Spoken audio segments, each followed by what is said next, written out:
Welcome back to PSG's coverage of the Assassin's Creed franchise. Today we're going to be moving on to the next game in the series, Assassin's Creed 3. If you want to know what happened in Assassin's Creed 2, Brotherhood and Revelations, click the link down below to check out our playlist, but let's get into the core plot of 3. Desmond has been pulled from the Animus safe mode by his friends.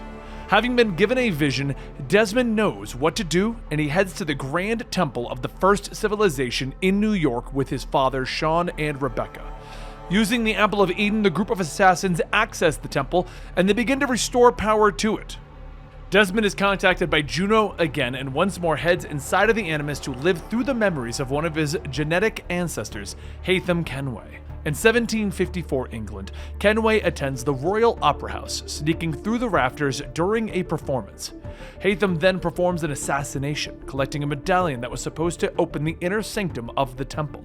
With the key, Haytham is sent to the Americas, where he gathers together Charles Lee, William Johnson, Benjamin Church, Jonathan Pitcairn, and Thomas Hickey to fight for his cause. He then manages to save a group of Mohawk tribespeople from a group of slavers and befriends Kaniti, who asks him to call her Zio, since the man keeps butchering her name, as I probably just did. Haytham agrees to kill General Braddock, who has been encroaching on the Mohawks' land and harassing its people, in exchange for Zio helping him find the temple. During their quest, Haytham and Zio begin to grow closer, eventually resulting in the birth of a son. As Desmond lives through the life of Haytham, he's shocked to discover that Kenway is actually a member of the Templar Order, and he watches as he inducts Charles Lee into the Templars.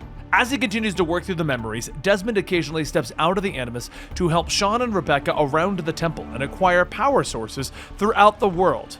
As he moves through the temple, Desmond sees recordings of Juno, who explains the history of the first civilization and the end of their people.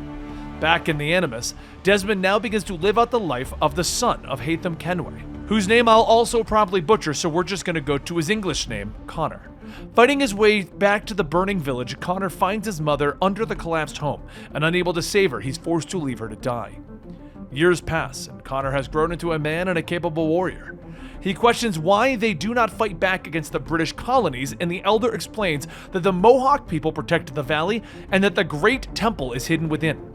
Traveling to that temple, Connor finds a transparent orb that allows him to speak with Juno, the ancient deity telling him that if he doesn't leave the valley, his people and his village may die. She shows him the assassin symbol, and Connor sets out in search of this tribe of assassins. He finds Achilles Davenport, an old assassin whose group has been destroyed from within years ago. Though initially hesitant, Davenport agrees to train Connor in the assassin's way. He also suggests that the young man take the name of Connor, which would allow him to move through the colonies easier. The two head to Boston, where Connor is framed for the Boston Massacre by Haytham Kenway, and eventually, Connor is inducted by Davenport into the Assassin's Order, and he begins to work against the Templars throughout the colonies. Connor begins to work alongside General Washington and the others during the Revolutionary War, fighting against both the British rule and the rule of the Templars. His mission brings him in contact with his father, and both join forces to hunt Benjamin Church, who has betrayed the Templar Order. For a time, the two seem to grow close, but Haytham actually is sharing intel with his son that shows General Washington is planning to displace the local tribes, since some of them have sided with the Loyalists and England. Disgusted by the lies and betrayal, Connor turns his back on the Loyalists and returns to his village to help. There he discovers Charles Lee, who was responsible for the attack against his village and the death of his mother, and has convinced several of Connor's warrior friends to fight against the Patriot forces. Not wishing to harm his friends, Connor manages to use his assassin's training to quietly subdue them.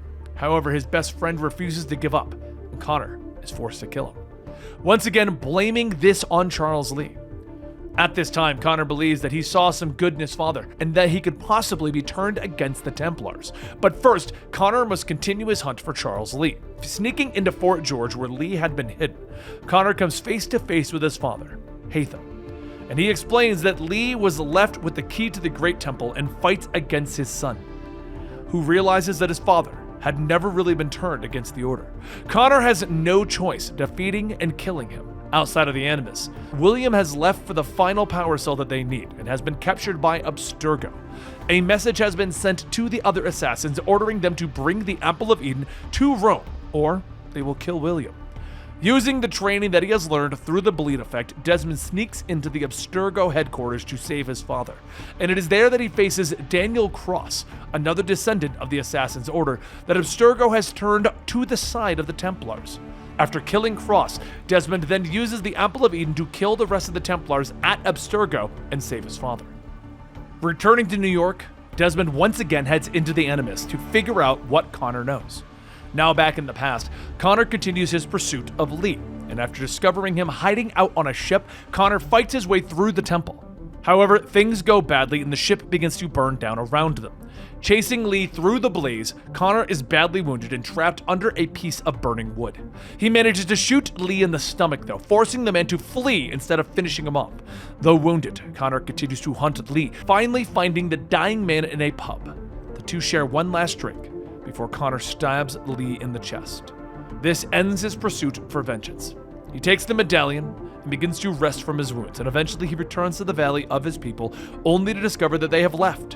Where his village once stood, Connor finds the orb, and Juno once again speaks to him, ordering him to hide the key to the Great Temple.